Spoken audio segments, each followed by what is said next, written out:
Hello and welcome to today's episode of the Jacksonville Jaguars Insider Podcast. My name is John Shipley. I have been your host and beat reporter covering the Jacksonville Jaguars for On SI every single day since August 2019. And we are continuing to march through another offseason together. As always, Jaguars On SI delivers you the best and most comprehensive coverage on the Jacksonville Jaguars that you will find anywhere, whether it be locally or even nationally. You can find our 24/7, 100% free boots on the ground coverage on social media, such as Facebook and Twitter at Jaguars on SI. And you can also find us at www.si.com/NFL/Jaguar. Welcome to today's episode. Today we are going to talk about what I thought was one of the more interesting answers from Liam Coen last week as he kicked off the offseason program with a press conference. It, to me, is the biggest question facing this current Jaguars regime. And really, it's how do you evaluate trying to win in 2025, win now, put the awful 2024 season and collapse in 2023 behind you versus trying to build for the future and winning in 2026, 2027, etc., and beyond. The Jaguars are in a kind of weird gray area because despite having a top 5 pick and a 4-13 record last year and an absolute dismal season a year ago, they're not exactly a roster that is screaming full rebuild either. They have their franchise quarterback. They have 2 star pass rushers. They have their offensive tackles. They have a number 1 receiver. They believe they have a number 1 cornerback. They have plenty of other veteran pieces who are intriguing.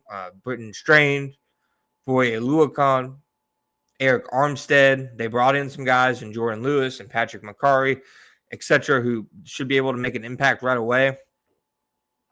It very much doesn't feel like a situation in which the Jaguars should be rebuilding.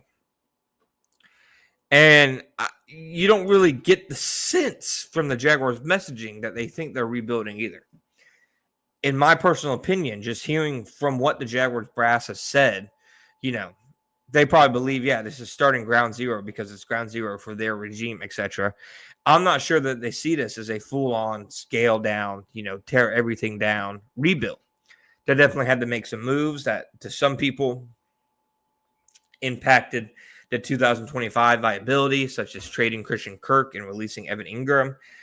As you guys know from listening to me, I have different takes on that. I don't think either move really makes them that much worse of a team. But there is certainly the belief out there that the Jaguars, to many, have not exactly improved the roster this offseason. I disagree with that. I think they've overhauled the offensive line. They've improved the secondary. They've improved the tight end position.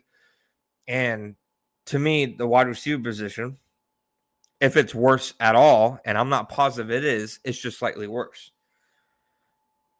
Then there's the question, and we've talked about this before, rebuilding versus retooling. The question is, how competitive do they expect to be in 2025?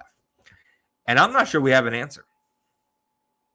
I'm not sure that we have been given a clear and obvious indication of how far they think they can take this thing this year. Now, we've seen the Jaguars go from worst to first. They were the worst team in football in 2021.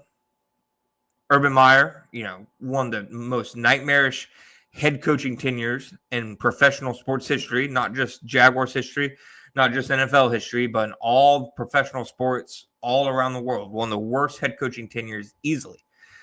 But Doug Peterson and his staff came in, and they turned them into a 9-8 team, and they won a playoff game the very next year.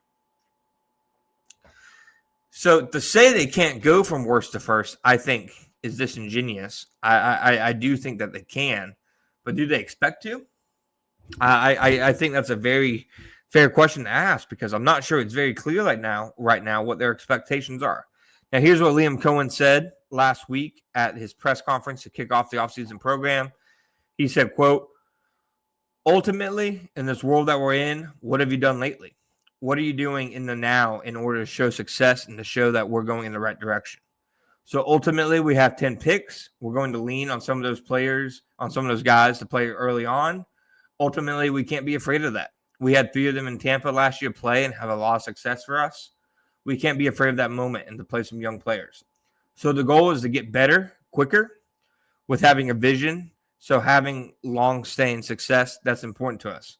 But at the moment, we're looking at winning right now. And end quote.